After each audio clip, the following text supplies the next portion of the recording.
So introducing Simon. Simon is Managing Director of SPI. They're digital information management specialists who are redefining the way information is exchanged on complex multidisciplinary engineering construction projects. From information management systems and digital signatures to virtual reality asset models and survey management, including all aspects of document and data control in between, SBI partners with asset owners, project leaders, and their supply chain to deliver measurable value. Simon is also an information management subject matter expert with Network Rail, having overseen the widespread adoption of collaborative processes and technology throughout Network Rail infrastructure projects.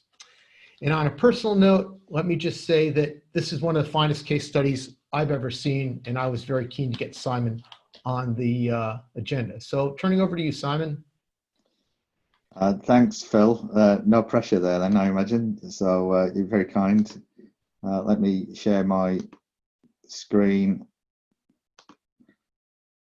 and hopefully you can see that.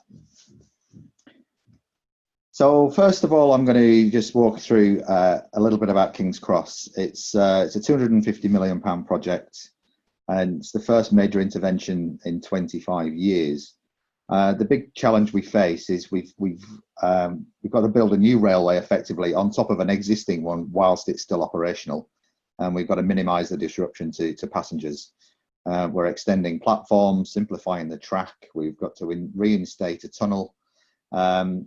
New signalling throughout. It's a very, very complicated and challenging job, and I'm going to run you through some of the things that we're doing to make it easier. The project is a hub and spoke arrangement. We sit as part of the hub team working alongside Network Rail, managing these 5 contractors and all of their designers. Our official title is the lead design organisation, but fundamentally we take full responsibility for the design integration on the project and manage the change during the construction phase as well. Couple of key challenges. Really, we need to manage and mitigate risk. We've got a lot of engineering disciplines to cover. We've got to control that change as it happens throughout the stages. We've got some poor survey data that we've got to address. A lot of technical queries, a lot of information going between all of those organisations actually in the thousands. And ultimately, we're trying to mitigate the overruns to design and construction. We want to keep the stakeholders informed and protect everybody's reputation on this project. So we're using cutting-edge technologies to keep everybody, including the stakeholders, engaged and informed. We've only got one chance to get this right, so we need to make sure that everybody's on the same page. Our VRAM solution is using the survey and the CAD data, and it creates this high fidelity world. And traditionally we would do this at the end of a project for driver training and signal sighting, but we've brought it earlier to make sure that everybody's on the same page. What you're looking at here is a glimpse of 2 years into the future. And we've already started driver training before we finished the construction works, because there's 1,200 drivers to train, and there wouldn't be enough time to do that if we were to follow traditional methods. This model is completely interactive. Users can walk around and see where they're going, and all the other, it's not just a video. They get to query things, click on things, it tells them all about it. But underlying this and underpinning VRAM, we've got the federated model. In this collection, there's about 360 models to be used, and we're covering all aspects of design, and we're doing it in 2 parts.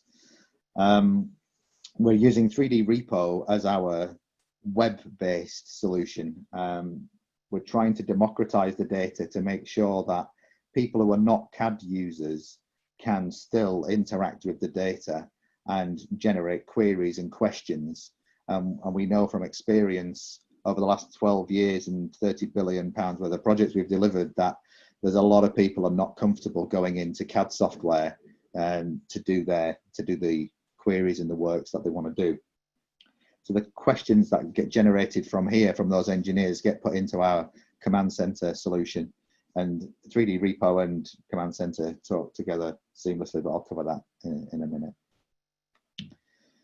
For the engineering team, we're using Bentley software, and you'll be hearing a bit from Glenn shortly as well. But we're using ACOSIM as our modeling platform.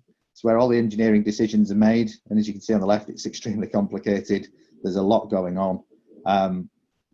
And we're using ProjectWise as our common data environment, which is where we're putting all our attributes, all the workflows to make sure that everything is tracked from development right the way through to approval, and it's all done in a live environment. We're not moving data around in between different systems. We host weekly design coordination meetings, and we're using that to conduct the design reviews and the interdisciplinary design checks. This meeting is the heart of the success of the design phase of the project. We've got the technology, but we need to have everybody on the same page. And we work differently to other projects in the way that they manage BIM and models. And rather than spending this time reviewing clashes and trying to resolve them, we've actually reduced the amount of clashes by about 98% by being able to view data as it's in its early stage development before a load of time is wasted. We've had some program and cost benefits as a result of this. The survey management is really important. None of it would be possible without a decent quality survey. Typically projects pick a cheap option at an early stage of a project to collect data from which to design from. And this project is no different. And the survey we're using is 4 years old. And we've discovered that there are problems in the quality of that survey and the data that's held within it. Luckily, once we were appointed as the managers, we've been able to take control of the situation and mitigate most of the risk to the contractors, and allow us to redesign some of the surveys, some of the designs for track to make that compliant. But you'd be amazed at how many projects are impacted by surveys that are out of date or have got errors in them. I mentioned command center. It's a digital control room that we're using, and the idea is all of our design information, our minutes of meetings, agendas, trackers, logistics, it's all in Smartsheet, and we like Smartsheet because it connects to all the corporate systems, and we have live connections into things like Microsoft Teams and Power BI, which has been absolutely essential during lockdown. But it also talks to things like P6 and 3D Repo, ProjectWise and such like. And over the course of the project, we've become such good experts at it. We've signed up to become a platinum partner, and we're not a software company. So it was quite a big step for us. We've also partnered with Lean Construction International, who are helping with the project improvement, not just the measurement of performance, but the improvement of it. They're not yet working on King's Cross, but they're coming. So what we've developed was a single source of truth. The biggest challenge we thought was hundreds of trackers and spreadsheets all spread out across the project was causing a lot of delays and confusion. So we've connected everything together, and now we've got roll-up reports and metrics and dashboards that are all automated in real time.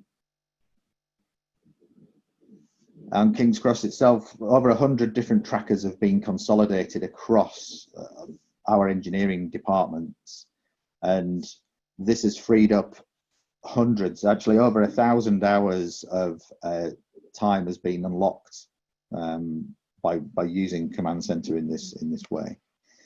In engineering, you can imagine we've got to manage a huge amount of data from technical queries coming from contractors and designers.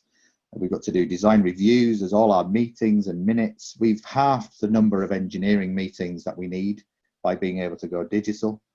And we also get a look ahead into the future to be able to see, are we ready for the next stage, rather than just reporting each month to say, here's the targets that we missed. That foresight has been absolutely essential. One of the other elements as well is the introduction of a safety management system using the same platform. One of the challenges of, I think, projects have is our data is typically being spread across a number of systems, and we've been able to bring a lot of these together and integrate them.